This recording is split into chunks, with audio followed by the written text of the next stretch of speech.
Hello everyone, तो कैसे आप लोग। आई होप आप सभी अच्छे होंगे और आपकी स्टडीज़ भी अच्छी चल रही होंगी। और आज की इस वीडियो में हम डिस्कशन करने वाले हैं arithmetic progression question number 7 practice set 3.3। ये हमारा वर्ड प्रॉब्लम का क्वेश्चन चल रहा है।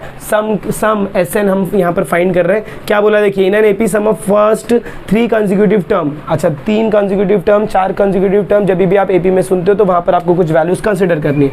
तो let the 3 consecutive term in an APB। क्या क्या 3 टर्म रहेंगे।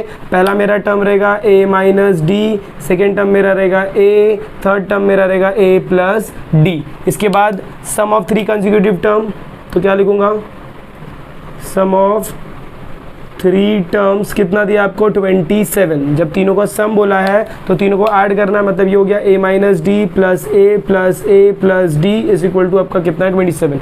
डी कैंसिल हो जाएगा तो 3a का वैल्यू आपको कितना मिलेगा 27। तो a का वैल्यू आपका कितना हो जाएगा 27/3, देयरफॉर a का वैल्यू होगा 9। इसके बाद क्या बोला, प्रोडक्ट इज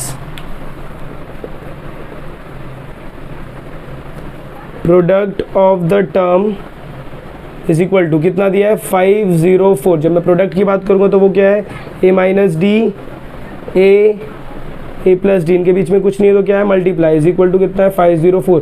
यहाँ पर a को साइड में रखो, जब आप इन दोनों को सॉल्व करोगे तो ये एक a माइनस बी है और एक a प्लस बी का फॉर्मूला लगेगा यहाँ पर, तो हो जाएगा a square minus b square, मतलब a स्क्वायर माइनस बी की जगह यहाँ पर कौन है d, तो d square is equal to 504। Further solve out करोगे तो a का वैल्यू सब्स्टिट्यूट करो, यहाँ पर 9 आ जाएगा। यहाँ पर मैं क्या रखूंगा 9 का स्क्वायर माइनस ये हो जाएगा मेरा d का स्क्वायर इज इक्वल टू 504। अब ये 9 को आप उधर लेकर जाओ तो ये 9 का स्क्वायर कितना हो जाएगा 81 minus d square is equal to 504। ये 9 मल्टीप्लाई में था, इधर जाएगा तो डिवाइड हो जाएगा।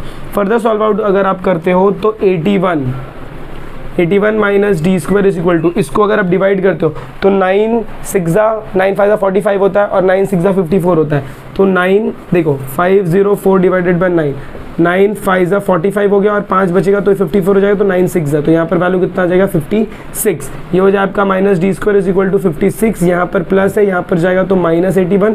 फर्दर सॉल्व करेंगे तो ये हो जाएगा आपका 81, ये हो जाएगा 56। सॉल्व करेंगे ये 11, ये वैल्यू हो जाएगा आपका 7, 11 माइनस 6 5, 7 माइनस 5 होता है 2, तो ये वैल्यू होगा आपका माइनस 25। माइनस माइनस जब यहाँ से कैंसिल होगा तो आपको क्या मिलेगा d square is equal to 25। अब आप क्या करेंगे, taking square root on both side, जब आप स्क्वायर रूट लेंगे तो d is equal to under root of 25, therefore d is equal to plus और माइनस 5। ध्यान दीजिएगा यहाँ पर d जो रहेगा वो आपका प्लस और माइनस 5 आएगा। बस आपको ये 2 चीज़ चाहिए थी। अब आप क्या फाइंड करेंगे, देयरफॉर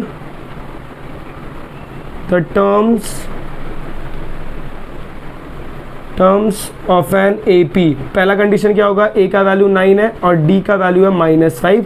सेकंड कंडीशन क्या रहेगा, a का वैल्यू 9 है और d का वैल्यू है +5। सॉल्व आउट करेंगे तो फर्स्ट मेरे को क्या फाइंड करना है, a माइनस डी, a का वैल्यू कितना 9, यहाँ पर माइनस और d का वैल्यू माइनस, तो 9 + 5 कितना हो जाएगा 14। सेकेंड वैल्यू a का value 9, next a plus D, a का वैल्यू कितना 9, फिर प्लस का साइन है, फिर -5 है, तो 9 माइनस 5 कितना होगा 4। यहाँ पर सॉल्व आउट करूँगा a माइनस डी जब करूँगा तो 9 है, फिर माइनस है, फिर यहाँ पर क्या है +5, तो इसका आंसर आता है 4। a का वैल्यू आपको कितना मिलेगा 9 और a प्लस डी आपको कितना मिलेगा 9 plus of 5 which is equal to 14। तो आपका जो सीक्वेंस रहेगा वो क्या रहेगा 14 9 4 एंड 4 9 14।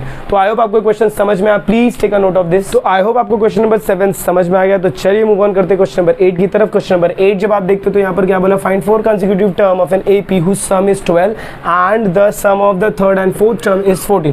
2 कंडीशन दिया है, 2 इक्वेशन मिलेंगे, तो वहां से आपको एक इक्वेशन से A मिलेगा, सेकेंड इक्वेशन से आपको क्या मिलेगा D। तो जब आप सोल्यूशन स्टार्ट करेंगे तो सबसे पहले आप क्या लिखेंगे, late the sequence of 4 consecutive term। कौन से 4 कंसेक्यूटिव टर्म है, एक है मेरा a माइनस डी, एक है a, एक है a प्लस डी और एक है a प्लस 2d। अच्छा, इनका फर्स्ट कंडीशन क्या है, द सम इज 12। तो अकॉर्डिंग टू फर्स्ट कंडीशन के हिसाब से जाऊंगा तो sum of the 4 term is equal to 12। 4 term मतलब कौन सा a minus D plus A plus A plus D plus A plus 2d is equal to 12 है। सॉल्व आउट करोगे तो यहाँ से आपका ये d का वैल्यू कट आउट हो जाएगा और आपको क्या मिलेगा 4a is equal to 12, therefore a is equal to 12 upon 4, therefore a is equal to a का वैल्यू कितना हो जाएगा 3 हो जाएगा। कैसे देखो ये 1 2 3 4 a और ये d आपस में कैंसिल नहीं, आपका इक्वेशन आएगा a के टर्म्स में आएगा। मुझे लगा पूरा d कैंसिल होगा, यहाँ से सिर्फ ये d और ये d कैंसिल होगा तो ये बचेगा 4a plus 2d is equal to 12 बचेगा। ये आपका इक्वेशन नंबर 1 हो जाएगा। जब आप नेक्स्ट सॉल्व करेंगे तो क्या बोला, third and fourth term, third term कौन सा है ये, फोर्थ टर्म कौन सा है ये, तो sum of third and fourth term is equal to कितना है भाई 14 है। तो थर्ड टर्म आपको कितना दिया है a प्लस डी और फोर्थ टर्म कितना दिया है a plus 2d is equal to 14। Add करूंगा तो कितना हो जाएगा 2a plus 3d is equal to 14 and this is your equation number 2। अब मुझे क्या करना है, दोनों को सॉल्व करना है। जब मैं दोनों को सॉल्व कर रहा हूँ तो मुझे कोई एक टर्म को सेम करना पड़ेगा। यहाँ पर 4 है, यहाँ पर देखो 2 है, तो मैं इसको मल्टीप्लाई बाय 2 कर सकता हूँ। तो क्या लिखेंगे, मल्टीप्लाइंग इक्वेशन 2 बाय 2। इक्वेशन 2 को आप 2 से मल्टीप्लाई करो तो इक्वेशन 2 आपका कितना है 2a plus 3d is equal to 14। अभी इसको आप किससे मल्टीप्लाई करोगे, मल्टीप्लाई बाय 2 और यहाँ पर भी आपका क्या हो जाएगा मल्टीप्लाई बाय 2। तो ये इक्वेशन आपका कितना हो जाएगा 4a प्लस ये कितना हो जाएगा 6d इज इक्वल टू 14 2 ज़ा 28। ये हो जाएगा आपका इक्वेशन नंबर 3। अब इसमें 4 है, इसमें 4 है, दोनों सेम है, दोनों का साइन भी क्या है सेम है। तो मैं क्या करूँगा, सब्ट्रैक्टिंग इक्वेशन 1 एंड 3। इक्वेशन 1 अगर आप देखोगे तो ये होता है 4a plus 2d is equal to 12 और ये होगा आपका 4a plus 6d is equal to 28। जब आप सब्ट्रैक्ट करोगे तो सबका साइन चेंज होगा, साइन चेंज होगा तो ये माइनस हो जाएगा, ये भी माइनस हो जाएगा और ये भी माइनस हो जाएगा। इसको सॉल्व करेंगे तो यहाँ पर आंसर आता है -4d। इसको सॉल्व करेंगे तो यहाँ पर कितना आंसर आएगा 28 दिया है, 8 8 16, तो ये हो जाएगा -16। तो d का वैल्यू कितना होगा -16 upon -4, therefore d is equal to 4। अच्छा आपको a का वैल्यू कितना मिला, अच्छा d का वैल्यू आपको मिल गया। अब आपको क्या निकालना है a का वैल्यू। a के वैल्यू के लिए आप क्या करोगे, सब्सटीट्यूटिंग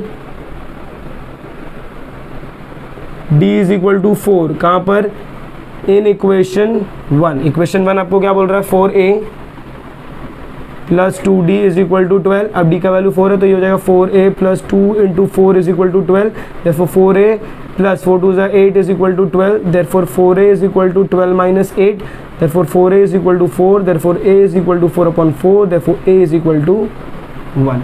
ये आ गया। अब आपको क्या फाइंड करना है, आपका टर्म फाइंड करना है। देयरफॉर लास्ट फाइनल आंसर क्या रहेगा, देयरफॉर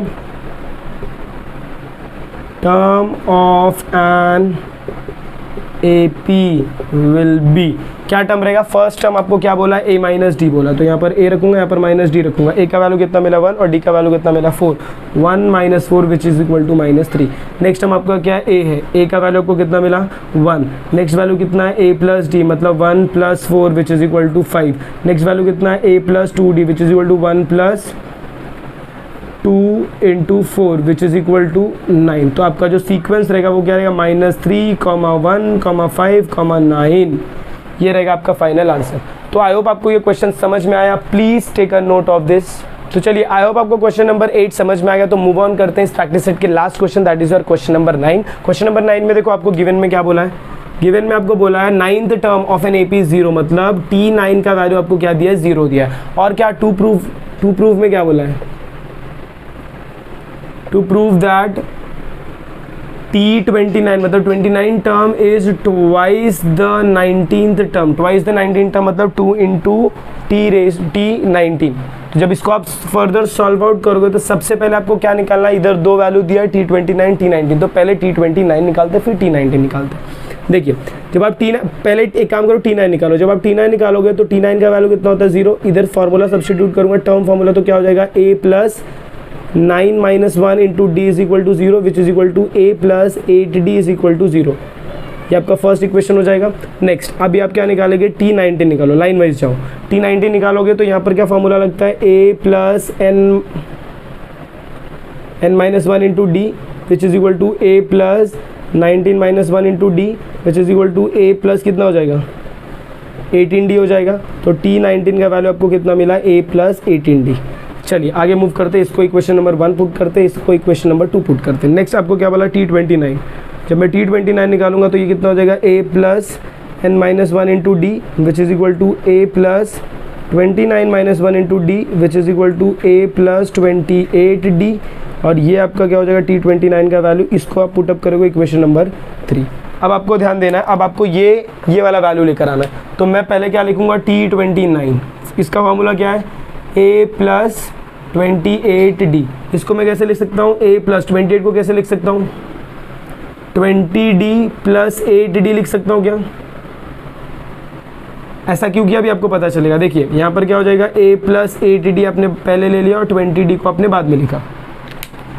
जब आप इसका ग्रुपिंग करते हो, यहाँ पर t29 तो आपका ऐसे ही रहेगा, तो t29 को आप ऐसे ही रखो। a प्लस 8d का वैल्यू देखो, फ्रॉम 1 आपको कितना मिला, 0, तो यहाँ पर रखोगे 0 plus 20d। Therefore t29 is equal to 20d हो जाएगा। इसका रीज़न क्या आएगा, फ्रॉम 1।